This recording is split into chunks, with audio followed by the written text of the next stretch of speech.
Welcome to the Mets Life Coach platform. Here we talk about mental, emotions, trauma and spirituality with Sumaira Rana. Trauma क्या है? Trauma का मतलब है ज़ख़म। ऐसा ज़ख़म जो रूह पर लगा हो, जो बज़ाहिर नज़र नहीं आता और जिसके बारे में अक्सर बात भी नहीं की जाती और उसे ज़्यादा अहमियत भी नहीं दी जाती।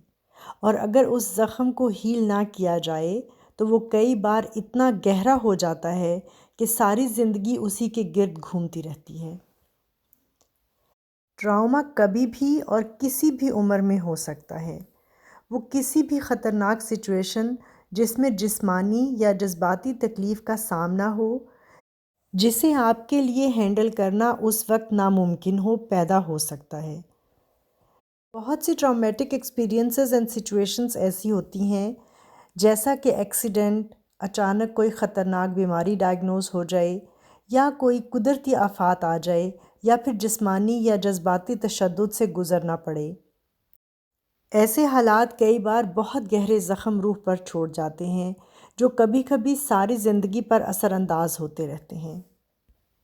जैसा कि जिस्मानी ज़ख्मों को ठीक होने में वक्त लगता है, ऐसे ही रूह के ज़ख्मों को भी ठीक होने में वक्त लगता है और वक्त देना चाहिए। इसे पोस्ट ट्रॉमेटिक स्ट्रेस डिसऑर्डर, जिसे शॉर्ट में PTSD भी कहा जाता है। अक्सर इंसान कभी ना कभी ऐसे किसी हादसे से गुज़रता है, जैसा कि जंग की सूरत हाल, कुदरती आफात का सामना, वायलेंस एंड अब्यूज़ जैसे हालात से, जिनसे इंसान हर हाल में फ़रार चाहता हो या फिर कम अज़ कम अपना दिफ़ा करना चाहता हो, लेकिन खौफ और मौत का सामना देखकर बेबसी महसूस करता हो।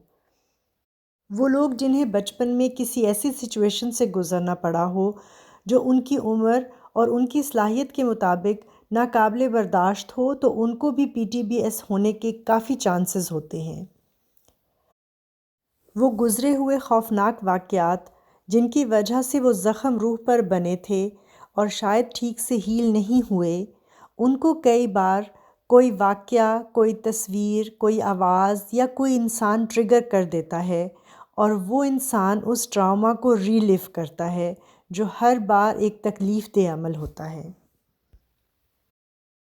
ट्रामा आपके अंदर एक स्ट्रेस सिचुएशन क्रिएट कर देता है, जिसकी वजह से ज़हन और जिस्म एकदम अलर्ट हो जाते हैं, जो कि इंसान के ज़िंदा रहने के लिए एक बहुत ज़रूरी रिएक्शन है, जो है फ्लाई, फाइट और फ्रीज़।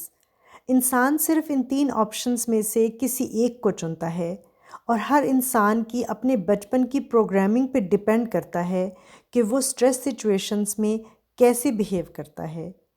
या तो फाइट यानी कि स्ट्रेस के वक्त लड़ाई करने लगता है, या फ्लाई यानी कि सिचुएशन से फ़रार इख्तियार करता है, और या फिर फ्रीज़ हो जाता है, मसलन कि कोई रिएक्शन ही नहीं दे पाता और बाद में कुड़ता रहता है कि ऐसे कहना चाहिए था, वैसे रिएक्ट करना चाहिए था वगैरह। अगर आप किसी तकलीफ़ दे हालात से गुज़र के आए हैं तो उन हालात को कुछ अरसे तक रीलिव करना नॉर्मल है। अगर ये फीलिंग्स ज़्यादा देर तक आपको अपने काबू में करें तो आपको इसे किसी स्पेशलिस्ट को दिखाना चाहिए। ऐसा ना हो कि वो उस वक्त की बेबसी या मौत के खौफ वाली फीलिंग्स आपके हाल और मुस्तकबिल को नुकसान पहुंचा दें। अपने ट्रामा को अपने ऊपर हावी ना होने दें और उसको हील करें और फ्रेश लाइफ जिएं। अगर इस मौजू से रिलेटेड आपके कोई सवालात हैं तो आप हमें इस प्लेटफॉर्म पे ईमेल के ज़रिए या इंस्टाग्राम पेज पर लिख सकते हैं। हम आपके सवालात के जवाबात ज़रूर देंगे।